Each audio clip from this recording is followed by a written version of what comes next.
आयुर्विज्ञान यूनिवर्सिटी में भ्रष्टाचार, परीक्षा और परिणाम समय पर घोषित नहीं होने को लेकर करीब 1000 विद्यार्थियों ने विश्वविद्यालय का घेराव करते हुए विरोध प्रदर्शन किया।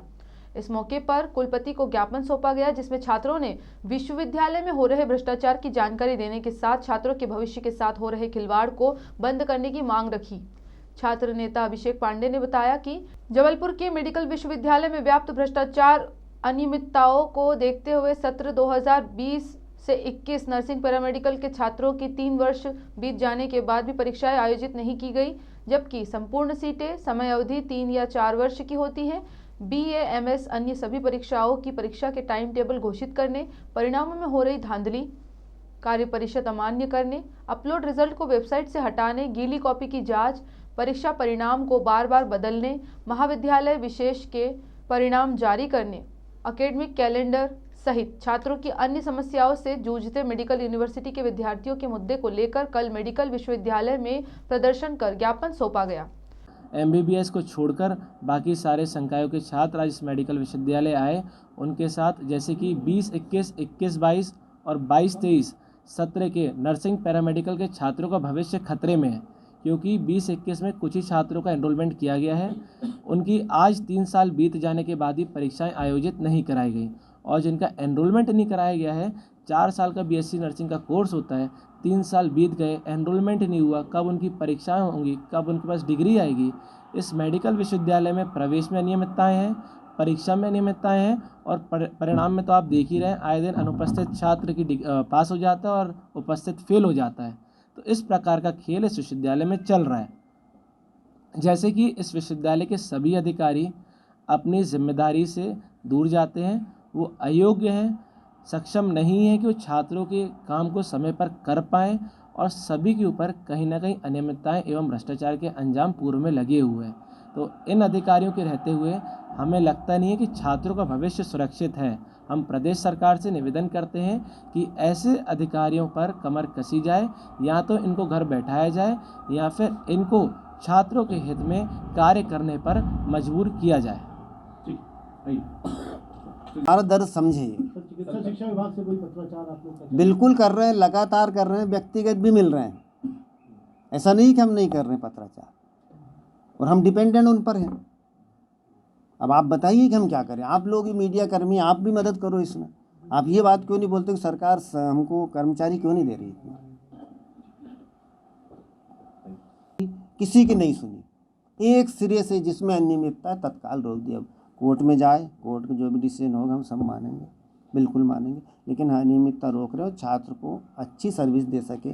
छात्र संगठनों को, इनके नेताओं की भी सोचना चाहिए, सरकार के पास भी जाके मांग करे कि आपने प्रदेश की सबसे बड़ी यूनिवर्सिटी यहाँ खड़ी कर दी है, उसको संसाधन तो दो, रिसोर्सेज तो दो। हम पुरानी 12 बोर की बंदूक में तेल डाल डाल के चला रहे हैं। हमको AK-47 चाहिए, हमें 200 का स्टाफ चाहिए, हमारे पास 10, 15, 20 का स्टाफ है। हम इतने बच्चों का काम कैसे कर पाएंगे? अब जैसे संवेदनशील जगह है, एग्ज़ाम हुआ, रिजल्ट हुआ, उसमें हम जो टेम्परेरी है, स्थायी कर्मचारी नहीं है, उनको नहीं लगा सकते। वहाँ गोपनीयता का मामला। तो हमारे टाइम टेबल से तो हम बिल्कुल चलने का पूरा प्रयास कर रहे हैं, पर जब तक वैल्यूएशन एक एग्ज़ाम का नहीं होता, दूसरे का हम एग्ज़ाम ले नहीं सकते। फर्स्ट ईयर का जब रिजल्ट आएगा, जब भी सेकेंड ईयर का लेंगे। और उसके ऊपर उसके लिए हमारी डिपेंडेंसी कॉलेज में, हमारा कोई यूनिवर्सिटी का इंस्टीट्यूट कॉलेज नहीं है।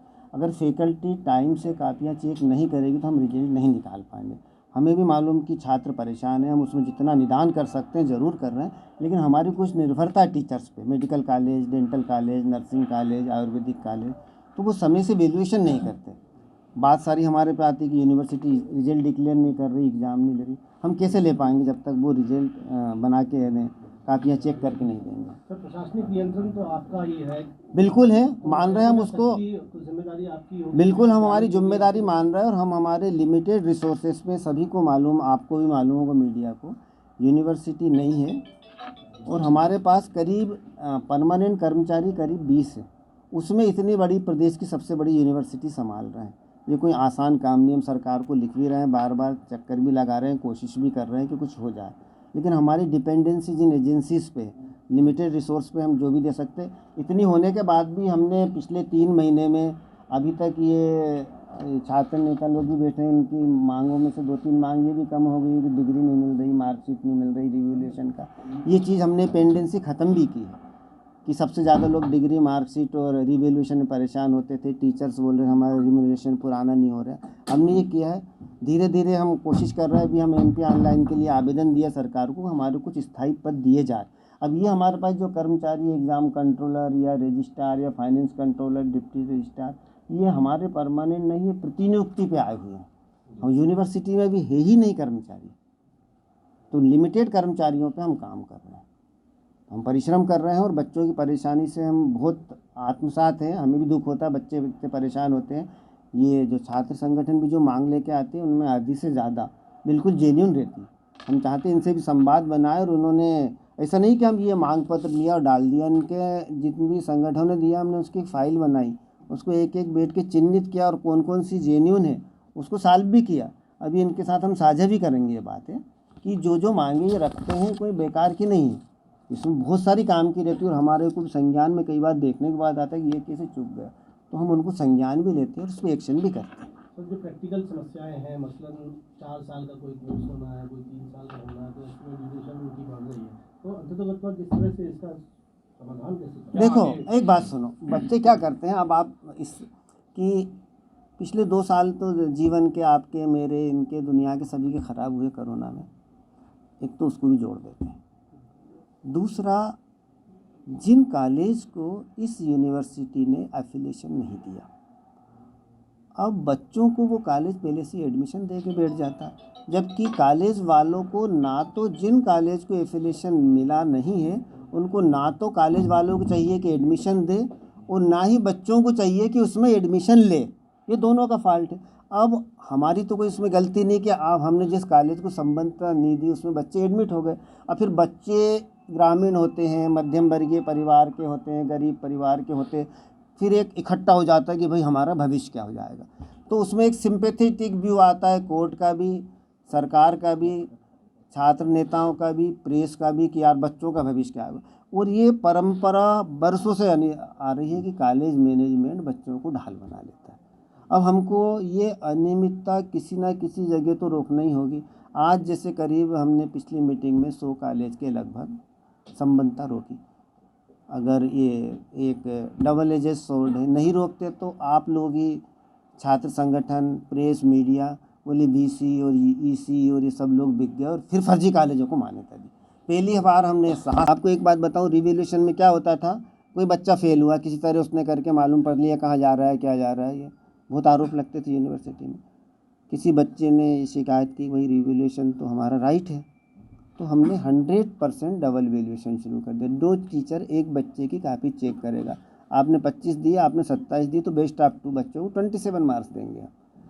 तो रिवैल्यूएशन का ख़त्म, तो वो जो आरोप प्रत्यारोप लगते वो भी शून्य हो गए। तो हमने इतनी पारदर्शिता लाई। उसके बाद भी बच्चों को चाहिए कि उसको कम मार्क्स मिले, RTI से कापी ले ले, उसको कापी भी हाथ में दे देते फोटो। हम ये कर रहे हैं। प्रदेश भर के बच्चे सर यहाँ पर कई बार आने होते हैं, हेल्पलाइन किस तरह से संचालित? देखो हेल्पलाइन हमने एक तो आते ही सबसे पहले एक तो हेल्प डेस्क बनाई है। उसमें आपको हमेशा 3 फ़ोन लड़कियां हैं चालू रखती है, वो नाम लिखती है, कंप्लेंट लिखती है, नंबर लिखती है, उनका फ़ोन नंबर लिखती है, और उसके बाद उनको रिप्लाई भी करती है फ़ोन पे कि आपका क्या हुआ। आप जाते जाते उस पर होके जाइए। हमारे कर्मचारी लगातार बैठे रहते हैं, उसको हम भी मॉनिटर करते हैं। हम व्यक्तिगत रूप से भी हर बच्चों की समस्या सुनते हैं। क्या क्या सुविधाएं सब छात्रों को मिल पाएंगी इस हेल्पलाइन नंबर के माध्यम से? जैसे बच्चों का क्या रहता है कि कुछ बच्चे तो जैसे उसकी मार्कशीट में कुछ त्रुटि है, तो उसमें 10-15 दिन का लगता है। जिस दिन उसने अप्लाई किया उसी दिन आ जाता है हेल्पलाइन में। एक प्रोसीजर में समय लगता है। किसी की डिग्री हम बाय पोस्ट, मार्कशीट तो हम कॉलेज को पहुंचाते हैं, लेकिन डिग्री हम बच्चों को पहुंचाते हैं उनके दिए हुए पते पे, घर पे। कोई पास होने के बाद बच्चे चले जाते हैं घर पे, तो कोई पोस्ट से मिस हो जाती है तो उसको हम ट्रैकिंग ID दे देते हैं कि उसमें ट्रैक कर ले कहाँ कहाँ गई। फिर भी मिस हो जाती है या कुछ गड़बड़ी होती है या उसमें स्पेलिंग मिस्टेक, तो बच्चा अप्लाई करता है। स्पेलिंग मिस्टेक वगैरह को ठीक करने के लिए उसको पुरानी ओरिजिनल जमा करना होता है, उसकी नई यहाँ पर इशू कर देते हैं। जबलपुर से आशीष बात्रे की रिपोर्ट।